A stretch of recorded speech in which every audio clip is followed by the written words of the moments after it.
Portuguese to say a few words in Portuguese. Brazilian should not say Portuguese, right? That's all right. I like that. And is the other one also okay, guys? For the I have two mics, okay? So, where's the clicker? You can do it for me if you want. So, when Luisa asked me to come here and do a speech, and I said, "What do you want me to talk about?" He said, "Can you talk about your métier, your job?" And oh, okay, yeah. What can I say about my job? So, yeah, maybe. And thank you for telling that I'm a startup expert, but mostly I do research on trends. I work with a lot of big corporations to actually tell them why you guys are going to destroy them in a few years, basically. And I feel actually 2013 is the first year that is going to change a lot of what we've been building in the past 4 years. So these two words, we can see them all the time: innovation, disruption. Everybody talks about innovation, disruption, and we don't know what it is. It's very hard to give a definition to these two terms. I'm not going to go there, but my job is basically to try to understand how innovation is born and how disruption happens. This is why I work with big companies. It's also why I work with a lot of startups. In 1994, I had my first access to the internet, and honestly, I didn't see it. I didn't see that this will become what it is today. For me, it was just like, hey, cool, I can go to the internet. I think that one of the first websites I ever visited besides Apple was maybe ironmaiden.com or something, and it was like, this was really what I just wanted to do. And I started building websites, and it was just a way to make pay college for me. And then in 1999, I had a startup, and I didn't see it back then. I was doing mobile content delivery. How crazy was I? To do mobile content delivery no one had a mobile phone that was able to access the internet, but we were doing that. Of course, we failed, right? 2008, I moved to Japan, and I started to see it. I started to see that there's something going on. I started to understand because I was working in corporations in between those 2 days, and I started seeing that some of the trends I'm going to speak about were kind of nascent. Still, I didn't really believe it. And so 2013 for me is the tipping point. It's the year that all this is actually coming together and actually changing. This is what I'm going to tell you. So what drives humans? All of us are driven basically by two things: hope and fear. We're afraid of change, but we hope for a better future. And companies actually have exactly the same things, just that they do that at a very slower pace. Because companies are just run by us, humans. So they just act more slowly than us. Startups, because they're smaller, just go a little bit faster, but they're not that different. And innovation and disruption is actually then created by hope and fear. But the big thing is that they're augmented by mass networks. This is one of the biggest things that we've seen in the past 5 years. The biggest trend is coming together. It enhances velocity and reach. You can talk to everyone around the earth, and you can reach people that you were not being able to reach before. I mean, you of course all know that because you're VCs, or at least I hope so. Disruption is a deflation game. So deflation is falling prices. So the whole thing, disruption basically, that's Christensen that said that. Disruption is many things, but for me the most important thing is that you make the price of something fall a lot. This is why I put this image of a fall by the way behind it.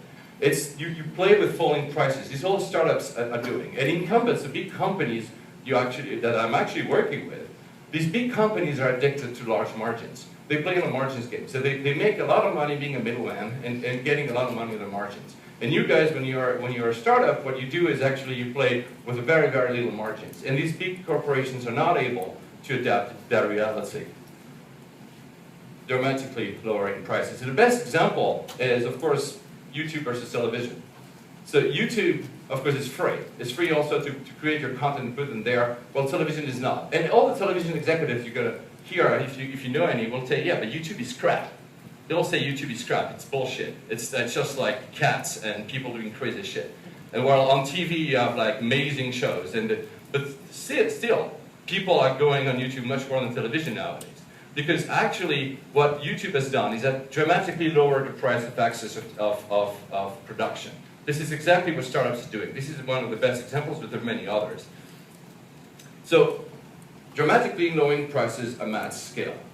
The mass scale, and I will keep repeating that word, is what made this possible. Is because before, when I was doing a startup in the 90s, we didn't have that mass scale. We were doing stuff the same way, of course it was more expensive, but the same way you guys are doing it now, and you guys here at the program, you are doing that. But the only thing we didn't have access to is mass scale. Well, now you have. So that's the first driver for the tipping point. The mass scale of social networks is something that's been building in the past 5 years, even more, but I would say the 5 years is a good historical perspective.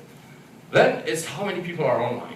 So you can see this graph, and I'm sorry for the guys behind, but basically, when I was doing a startup here, there was like less than 4 million people that were online. And now we're reaching almost we're reaching above 2 billion in a forecast that by 2020 it will be 5 billion. And let me remember, we're like at 7 billion people on the planet. 1/3 of the world has already access to the internet nowadays. 1/3 of the world. So it means, again, the mass is something unprecedented that none of these corporations can actually reach. So this is the biggest opportunity for startups nowadays. Facebook, of course, you know, has more than 1 billion users. But the other example that I really love, because this is, again, and I keep repeating that one, is YouTube has actually more than 1 billion uniques a month. There's more than 1 billion people go to YouTube every month to watch a video or videos.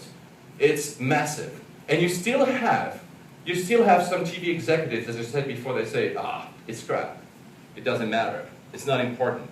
You have 1 billion people going every month to see a video on YouTube, and it's TV executives think it's not a big deal, and they don't want to go there. I mean, they try some of them. Look, this is what they're not getting. Again, fear and hope. This is fear, that they don't want to change. Globalization, this is the other trend. When I was doing, again, a startup in '99, most of the people that had access to the internet were in Western countries. Basically, US and Europe a bit. And that was pretty much it, right?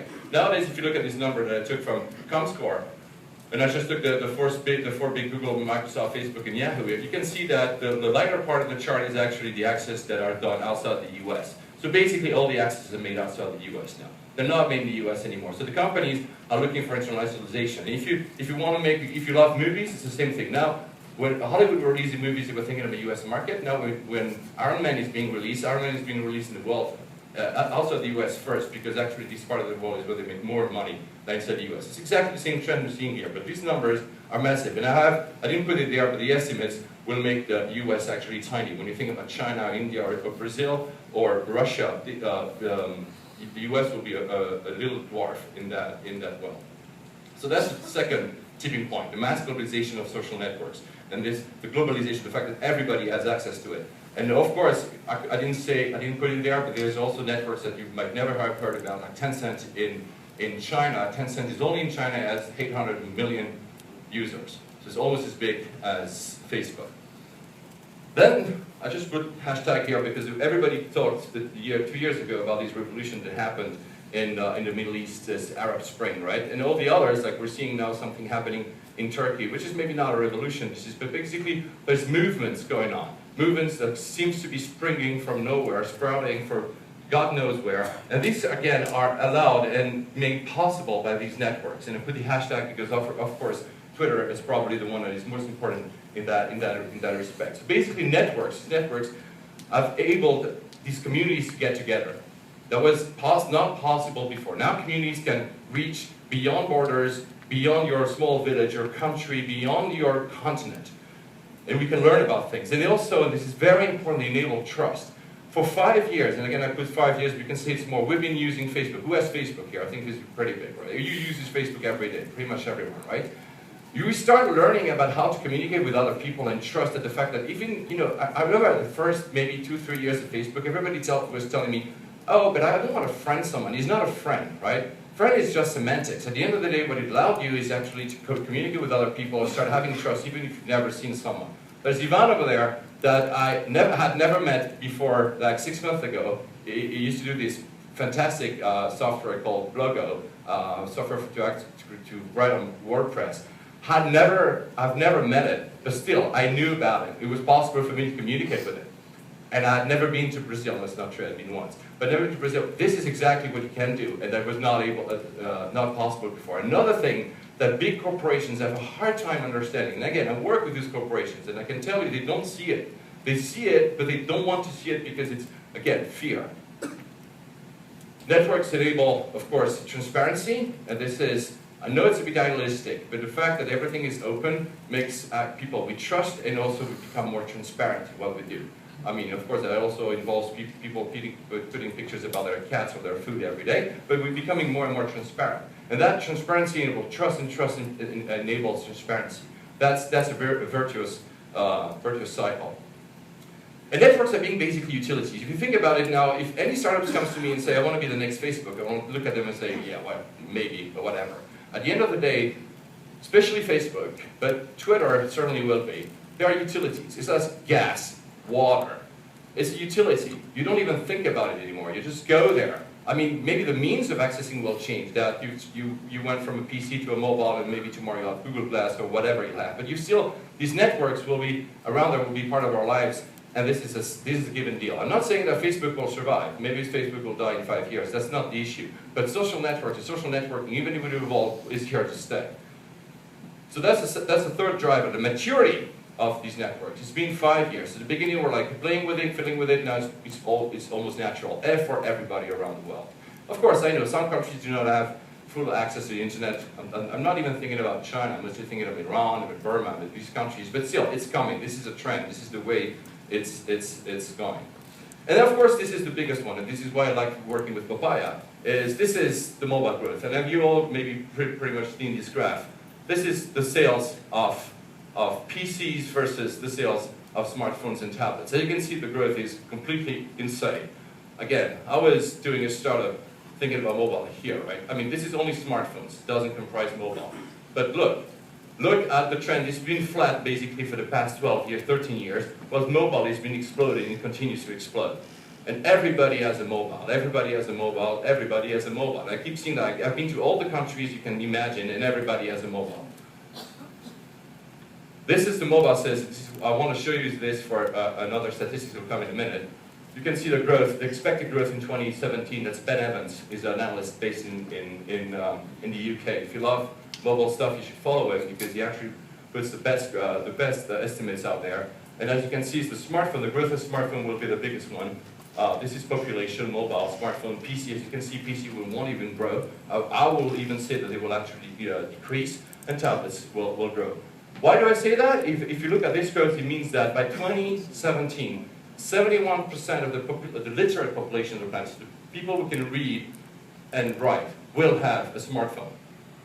Again, something that companies cannot really imagine. If you imagine a world where everybody has access to information and networks, and mass networks, so reach, velocity, and scale, in their pocket, always on. I know always on is still not there, but come on. I mean, I travel in other countries, and I pretty much have network everywhere. Okay, roaming charges are a bit expensive, but they're actually driving down. 71%.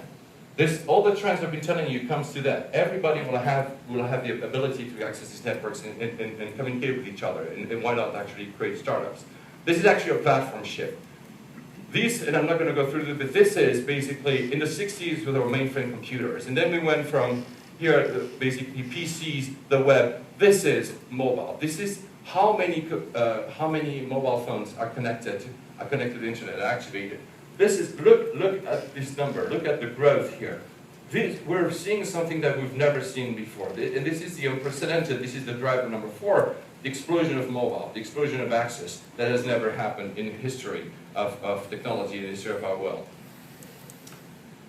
Then something a little bit less technological is I call that jobs fail. Is that we've been through crises, right? I mean, 2008 was pretty intense. I know that emerging countries, because I work a lot with emerging countries, have different cycles. But still, we've seen this massive crisis that created as all crisis in employment, also underemployment, which is slightly different. Many people have lost their jobs. And you know what? The biggest difference between all the crises that happened before and the crisis that happened in 2008 is that we might have reached GDP level. So we might have actually, if you look at just GDP levels, we might have actually gone back to what it was, or even better, but not for jobs. Jobs lost are not recovered as fast as they used to. I know it's less the case again for emerging countries. In Brazil, you're pretty lucky to that. I'm going to come to a number in a minute. But this is something also very, very, very different that has changed. It is not going to change because of automation, because I know some people laugh when I say that, because of robots, because of all these, we don't need as much workforce. I mean, corporations don't need as much workforce as they used to. So when they actually rebound, they don't need actually to rehire a lot of people that actually lost their jobs. So what it means that a lot of people are not busy anymore. And they can, and that's the opportunity, they can do something else with it, with their time. This is the numbers of youth unemployment. As you can see, I'm from Greek descent. My father is Greece. 55% of people under 24 don't have a job. And I'm not even talking about underemployment, just unemployment.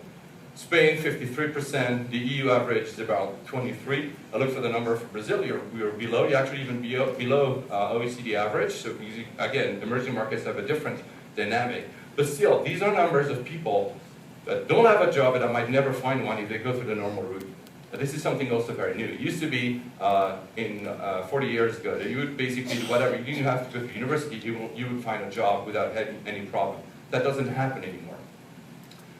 The emerging market advantage, and I mentioned that, of course, because I'm here in Brazil, is first, your economies were built around this lack of resources. It used to be the world was Western countries had access to resources, and non-Western countries had not access to resources. So the mindset of emerging countries, a country like Brazil, is built around this lack of resources. And this is also something I see in the startups when I meet them here, is that their mindset is slightly different from what I'm seeing in countries with it's plentiful of resources, like, of course, the US. You have to work with other types of resources, other types of access to markets, access to people, access to money, which means that you're, for me, and this is why I have a high interest in emerging markets. I work a lot also with Southeast Asia and Eastern Europe.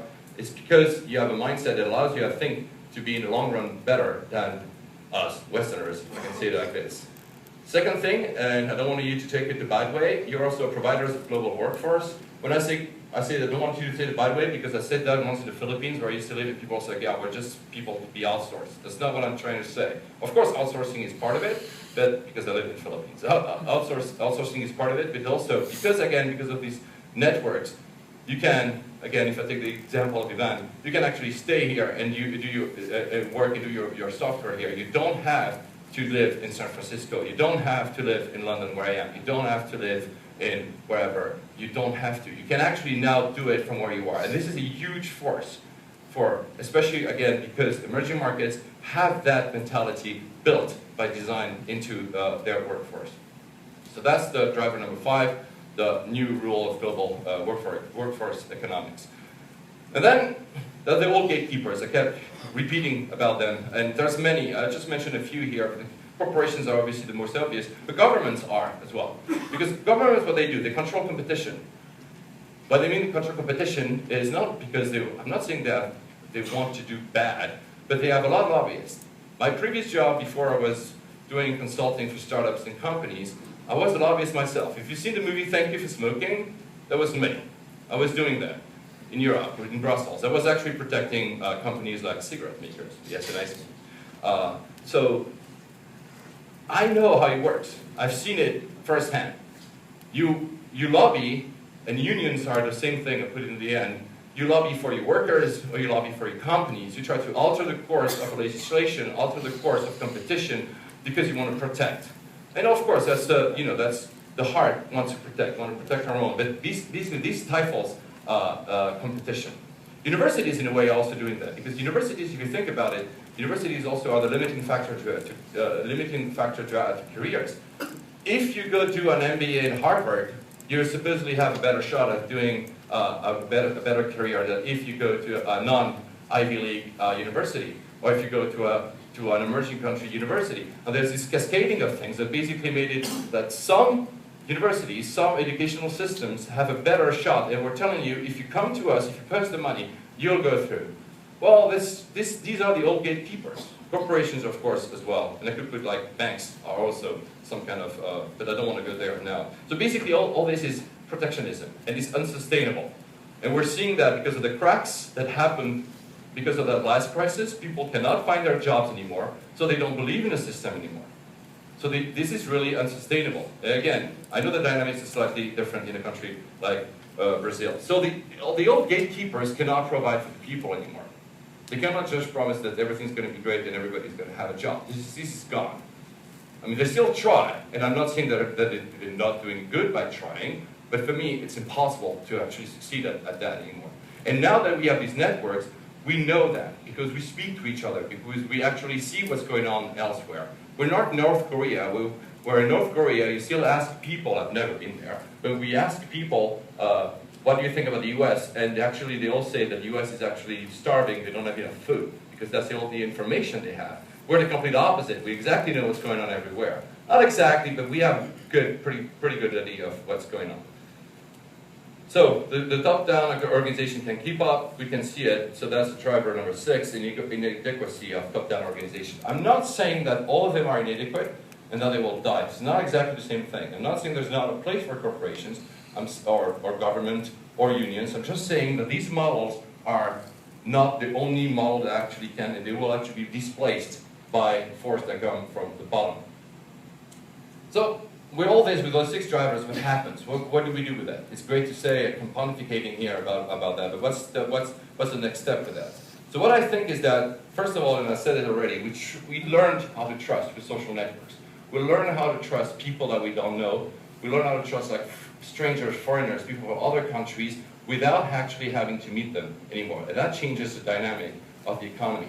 And then we also learn about transparency and learn about openness. It's still not there. Again, I'm not an idealist. I'm not saying that it's fully there, but I think 2013 is a year that this is coming to change. I mean, if you've seen what happened in the US with President last week, when we learned that the American government was spying on every single piece of communication that was done by US citizens, what you actually see is not the fact that they were doing that, is that this information got out and got spread very, very, very quickly. And which also changed actually the dynamic between US and China, because now China says, oh yeah, you were telling us that we were the bad guys and you are the bad guys. So this is changing a lot of the dynamics that are that are far bigger than just a story in a headline of the New York Times.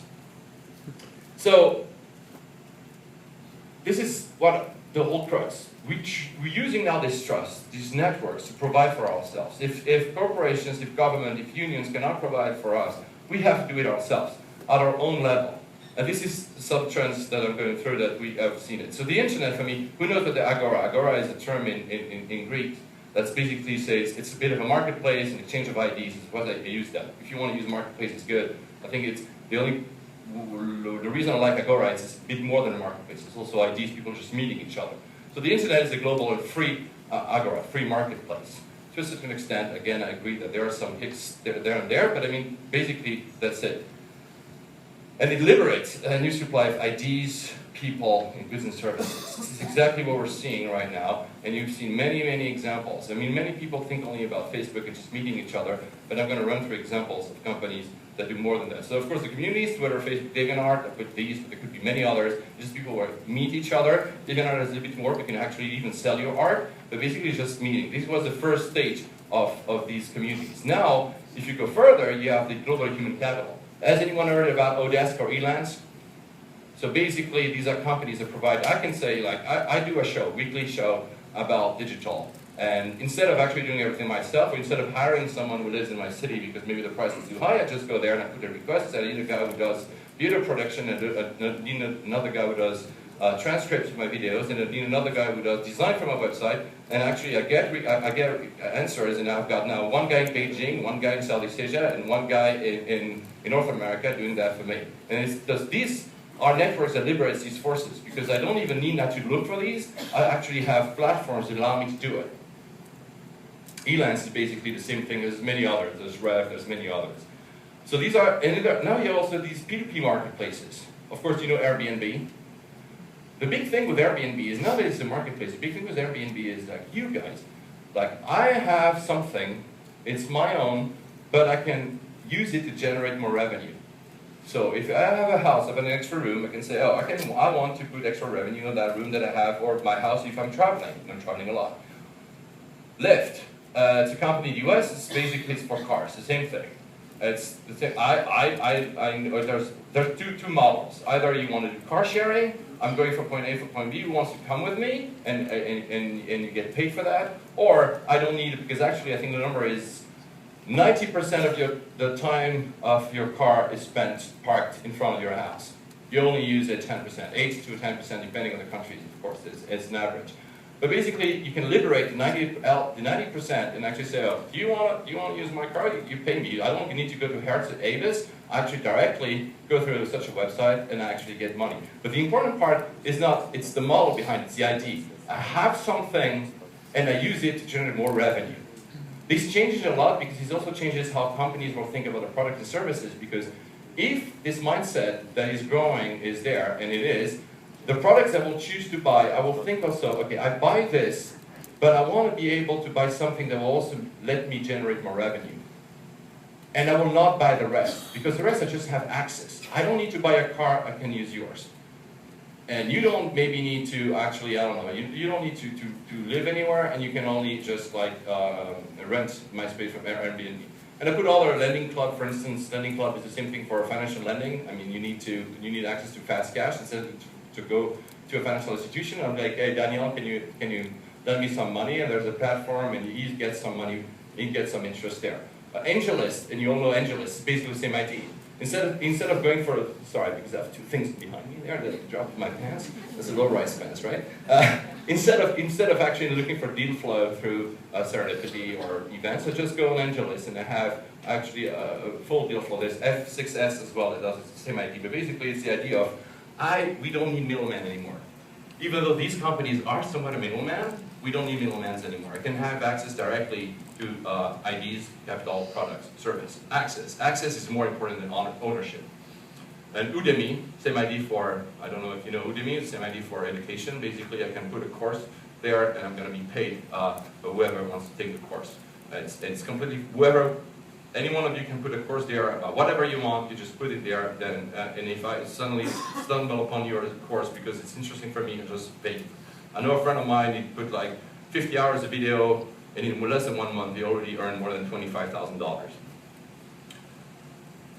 So it's connected human capital, as I said. I like that, stay local, work global, it's what I said before. People say global, I don't know if it's a very nice word, but basically you don't need to travel anymore to find a new, but this is something very, very important for emerging markets. Again, for instance, I was living in the Philippines. Philippines know that they send a lot of their workforce. I think more than 25% of the population lives abroad because they work in ships, they work in service industry. They don't need to do that anymore. Of course, they still do, but I mean, the mindset is not, oh, I need to migrate to find a job. You can do it where you live. It's also a lifestyle choice. And this is where I'm going there, the new self, new people, the new identities. Of course, it's more with the youth, and I do a lot of research about youth, than it is with older generation, but that's not completely true because it changes very fast. Basically, now, I don't know if any of you was a geek when he was a kid, or was offbeat, liked the sports that nobody else in this class loved. Before that, either you were bullied, you were hiding that, or you were just not talking about it, or you were sad because nobody else shared your interest. Not anymore. Because now you can actually, again, through these networks, you can say, oh, but this guy lives like maybe 1,000 kilometers away, but he likes the same kind of music, or he likes the same kind of sport, or he's also a geek like me, or he wants to do that IT. And I don't feel alone anymore, so I feel validated, and I can leverage myself, and I can be happy about the choices I've made. So these new tribes are created. They are not tribes because you are living in a certain place, you met certain people. It's just the ideas, people gather around ideas or concepts. So, and it allows differentiated livings, a shared actualization. By shared actualization means like, these groups live, they are organisms. And you get older, and you keep in touch with those guys, and these groups evolve. Maybe you do something as a business, maybe not, but I mean, you have this feeling of being part of something, and it's not new tribes that are being created. The same idea is with nomadism. I mean, I'm not saying that it means that everybody has to travel, but you can. I'm one of the outliers there because I keep traveling. I work from hotels most of the time, but meaning you don't need to be attached to one place. Or you can be, but still have a choice to travel a lot. You don't need to be in an office at 8 a.m. on Monday morning. And this is what people are seeing, and also people are wanting more and more. They don't, and I know that a lot of people at new startups also because they don't want to put a suit and go at 8 a.m. On Monday. I don't want to do that. I'd rather have jeans that fall in conferences, right? And then singularism is same thing, is that you can be yourself. It's basically that. I know it's very, again, idealistic to say that, but you can. You can be yourself and be wherever you want on your own. Be connected. This is why the nodal thing I've written there. You can do that. It's possible to live alone on an island, and I've done that for a little bit, not completely alone, but it was in a very small island. I love the internet, and it was enough. You can. I'm not saying you have to, But these are stuff that even if you wanted to before, you couldn't. Now you can. And this is, again, changing the dynamics. So these new identities also mean new type of consumers. And this is where, again, I come from a corporation point of view. This is also the other thing that they don't get, is consumers are changing, and their needs and their wills and what they want is completely changed, not only because of the technology drivers before, so the networks, etc., but also because that change, it allowed consumers feel more empowered and aware of what's going on around them. So they actually, what they want from companies is extremely different. And when I say want from companies, it's also want from companies as an employee. Because what I tell to companies, I say your employees are your customers as well. Because you have together, if you want to grab those guys here that have done startups, maybe after they start up they want to work in a corporation, or this corporation want to acquire them. If you want to take them in, you have to give them a value proposition that is good enough for them to actually want to stick with you. Otherwise they will just say no. They will say bye-bye, F you, and I'm going to do something else. So companies have to change with that. So it's a global, nodal, free, and democratic agora. I know democratic is not completely there, but again, these openness and transparency allows this trend of democracy. And of course, real-time data. This is one of the most potent things, and I like that the startups here, most of them are actually using data. Data is not only data about what's going on, it's like we can actually learn about ourselves and learn about your customers through actually, and this is what companies are not doing. They're still using a lot of focus group studies, research. I'm very happy that they paid my research, but at the end of the day, it's not real-time data. You'll see, for instance, what Janeiro is doing later on. They have a very, very good leverage on learning what the customer are wearing. Boost, the company, the startup that works with transportation, I also could use behavioral data to know what is the actual consumer doing. What not you actually research what he's doing, but what is he actually doing.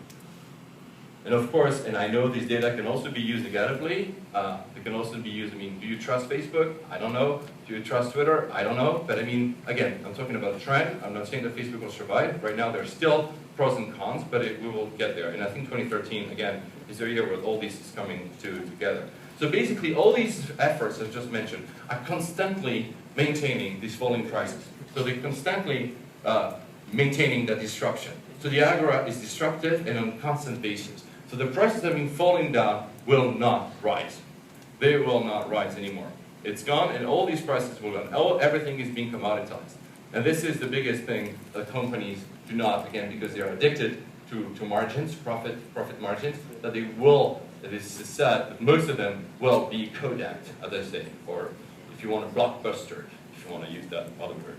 So basically, this is one of the reasons I accepted to be a mentor at Papaya Ventures, and I want to quickly tell them a shout out. Is because the way the methodology they were applying, they are applying to startups, is like the fact that they chose these startups was, maybe they didn't know, but it was exactly through these mindsets. They were tapping into the global networks, the trust networks. They were obviously using the focus on mobile. They were tapping into international workforce, and I could see that in the different startups I was working with. And this is one of the reasons I really appreciated working with them, and I want to thank them for giving me the opportunity, also the opportunity to come back here for this speech. The four startups you're gonna see, each of them is using these leverages. I'm not gonna go through that because I'll already talked too long, and you will see, but Boost, Dujour,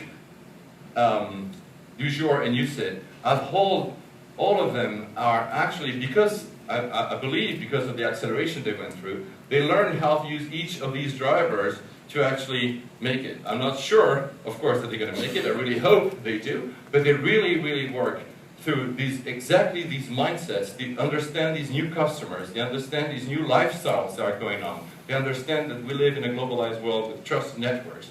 And this is what I think you can give a round of applause to Papaya and each of these startups, because they're really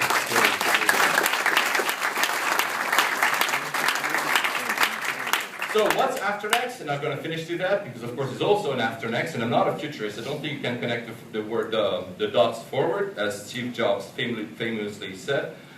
But I believe that it's helping businesses to tap into these peer-to-peer networks. All these drivers, as I said, and I know I've been bashing a little bit corporations here. corporations need startups, need people like you to actually understand what I just said. It's easy for me just to stand here on a podium and pontificate about that. So there's lots and lots and lots of untapped resources in corporations. I've worked in corporations. There's a lot of stuff that can be more efficient, workflows, processes that can be much more efficient. There's a lot of disruption that can happen within corporations, within these businesses.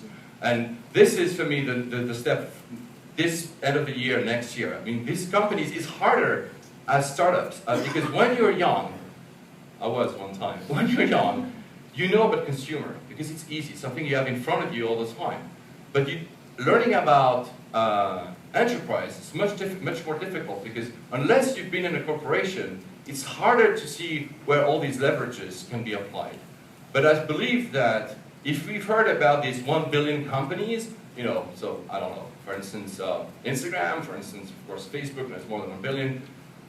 If we have 1 billion companies that value 1 billion companies in the consumer space, I think that in the enterprise space it will be at least 100.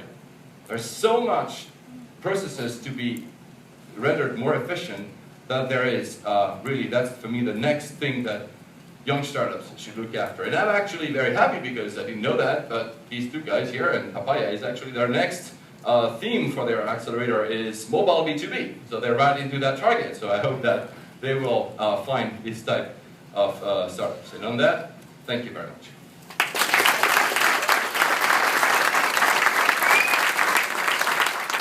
I have to